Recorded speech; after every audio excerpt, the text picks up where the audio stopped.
Si vous êtes sur cette vidéo, c'est probablement parce que vous entraînez beaucoup ou vous faites beaucoup de sport, mais pourtant vous ne perdez pas de poids ou pas suffisamment ou pas assez rapidement. C'est sûr que bon, moins 500 grammes sur la balance au bout de 6 mois, ça peut décourager, je comprends. Je suis Kylian de FitShape et je vais essayer de vous aider à comprendre pourquoi vous ne perdez pas de poids ou vous n'en perdrez pas même si vous faites beaucoup de sport. Donc il y a quelques jours, j'ai discuté avec quelqu'un qui me dit que ça fait 8 mois qu'il suit un programme de musculation pour perdre du poids et pour s'affiner. Elle me dit qu'au bout des 4 premiers mois, elle a eu des résultats et après plus rien. Et donc elle me dit, je comprends pas, j'essaie de m'entraîner plus, j'ai toujours pas vraiment plus de résultats, donc quel complément alimentaire tu me recommanderais? Et je lui dis, mais t'es sûr que c'est les compléments alimentaires qui sont ta solution? Il me dit, mais non, j'ai entendu parler des brûleurs de graisse, et puis l'alimentation, ça va, je sais comment. Et donc en fait, c'est une erreur que font la plupart des gens justement, et surtout les débutants, c'est-à-dire que on va tendance à se focaliser autre chose que notre alimentation. On va dire, non, je sais comment faire. On va aller se focaliser sur notre entraînement, on va aller se focaliser aussi sur des compléments alimentaires ou des solutions miracles pour accélérer et optimiser notre perte de poids. Sauf qu'en réalité, la perte de poids et la vitesse de perte de poids sont liées simplement à la vitesse de votre capacité à changer vos habitudes alimentaires. Je m'explique. Il y a une étude américaine à l'université de Texas où en fait ils ont étudié 2 groupes sur 12 semaines sur 100 personnes. Donc c'était des personnes majoritairement en surpoids, voire obèses. Et dans ces 2 groupes, donc il y avait un groupe qui n'avait rien changé, ni son alimentation, ni son entraînement, enfin ne faisait même pas d'entraînement physique. Et le deuxième groupe qui, lui, n'avait pas non plus changé son alimentation, mais par contre qui faisait une activité physique régulière de type musculation et cardio 5 heures par semaine et encadré par un coach. Et bien ils ont constaté que le deuxième groupe n'avait perdu que 500 grammes. 500 grammes, sérieusement, vous voulez en chier pendant 6 mois pour perdre 500 grammes? Et ça, c'est une étude en fait de 2017, mais il y a déjà eu une étude en 2008 par l'université de Oklahoma qui a été faite aussi sur le même sujet et qui a reporté le même constat. Donc là, cette étude ne fait que vérifier ce constat. Et qu'est-ce que c'est que ce constat en fait? C'est que la nutrition, l'alimentation et les habitudes alimentaires sont le facteur limitant numéro 1 de changement, que ça soit pour une perte de poids ou que ça soit pour un gain musculaire, et que l'exercice seul ne change rien. Moi j'étais dans ce cas là aussi, c'est-à-dire que pendant mes études je faisais beaucoup de sport à domicile, j'augmentais ma fréquence tout le temps, j'augmentais mon volume, etc. et pourtant j'avais pas de résultat parce que à côté, et je m'en rendais pas compte, même si je disais je fais attention à mon alimentation, je bouffais comme un étudiant, on sait tout ce que c'est, les raviolis, les pâtes, la nourriture industrielle, les plats préparés, etc. Et le fait ensuite de découvrir que au bout de 3-4 mois on a quelques résultats et que après on n'est plus rien et que limite on revient en arrière, c'est extrêmement décourageant et je comprends, c'est normal parce que vous voulez changer de corps, vous voulez être mieux dans votre vie, vous voulez vous sentir mieux dans vos vêtements, dans votre peau, et vous dites que vous allez en chier mais juste pour perdre 500 grammes.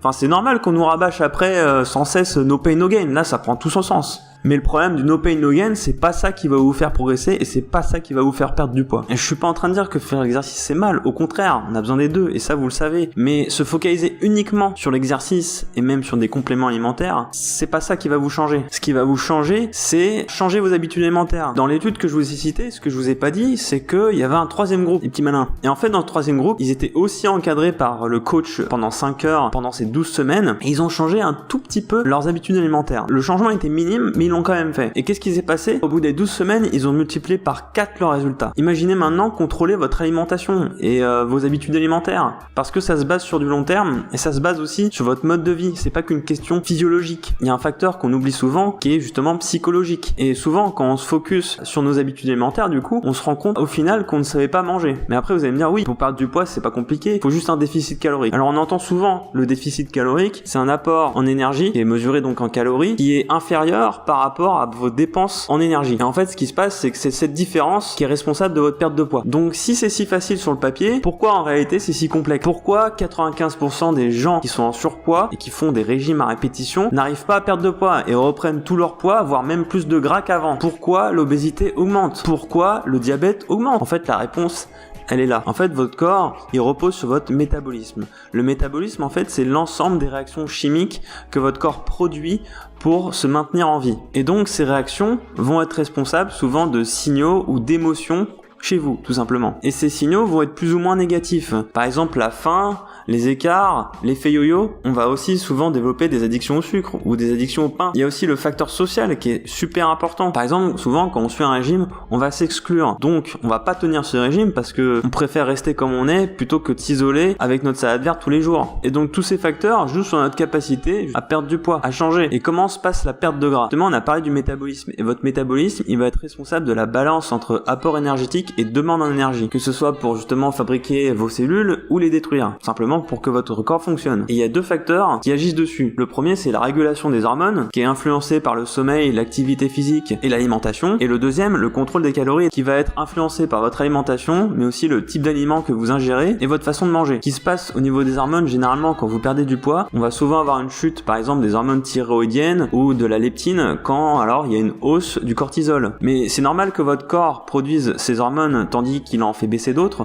juste pour continuer simplement à fonctionner et à fabriquer de l'énergie. Mais ces réactions sont pas vraiment supportables pour le corps. Donc il va vous envoyer des signaux comme la faim, la fatigue, le stress et même l'euphorie dans certains cas. Et si ces réactions et ces fluctuations sont trop fortes ou trop prolongées dans le temps, votre métabolisme va complètement se dérégler et après il va rentrer en mode survie. C'est-à-dire qu'il va avoir tendance à s'économiser et à ne plus s'adapter et donc du coup à protéger ses réserves. Et la mauvaise nouvelle, c'est que les acides gras, ce sont les dernières réserves que vont puiser le corps. Donc quand vous allez perdre du poids, ce qui se passe, c'est que souvent on va avoir d'abord les réserves de glycogène qui vont être utilisées et ces réserves de glycogène libèrent de l'eau. Donc dans le cas d'une perte de poids rapide, souvent on constate qu'on fond et en fait ce qu'ils font, c'est vos réserves de glycogène et l'eau. Ce n'est qu'après que votre corps il va aller puiser dans les réserves de gras. Mais le problème, c'est que si toutes vos réserves de glycogène sont vides, bah votre corps il va avoir un instinct de survie, il va garder vos réserves. Donc dès que vous allez remanger normalement, ce qui est inévitable au niveau psychologique, même au niveau physiologique, vous allez tout reprendre parce que le corps n'aime pas fonctionner sans glycogène et vous aurez peut-être même fait plus de gras. Donc vouloir perdre du poids rapidement et vider ses réserves de gras, c'est contre-productif. Et le gras, c'est pas l'ennemi puisque le corps en a besoin. Ce qui est l'ennemi par contre, c'est effectivement l'excès. Il y a une étude justement qui a montré que 1 an après une perte de poids rapide, le métabolisme était abîmé et donc les taux d'hormones ne revenaient pas à la normale. Ce qui veut dire que non seulement vous êtes revenu en arrière, mais en plus votre capacité à changer a fortement diminué. Donc il est plus difficile de perdre du poids, donc c'est pour ça qu'il est nécessaire d'adopter des stratégies de long terme pour pouvoir changer. Et c'est pour ça qu'il est essentiel dans ces stratégies de long terme justement de viser à stabiliser ou en tout cas d'avoir un métabolisme le plus stable possible. C'est pour ça qu'une alimentation consistante en aliments bruts, en vitamines, en minéraux, en fibres, en acides gras essentiels qui vont servir au stockage, à la fabrication des cellules, au transport de l'énergie et faire de l'exercice sont essentiels pour que le métabolisme puisse fonctionner correctement. Donc la perte de poids et la vitesse à laquelle vous perdez du poids dépend de votre capacité et la vitesse à laquelle vous changez vos habitudes alimentaires. Du coup, il est contre-productif d'essayer d'accélérer le processus en s'entraînant beaucoup plus. Mais si vous devez retenir une chose de cette vidéo,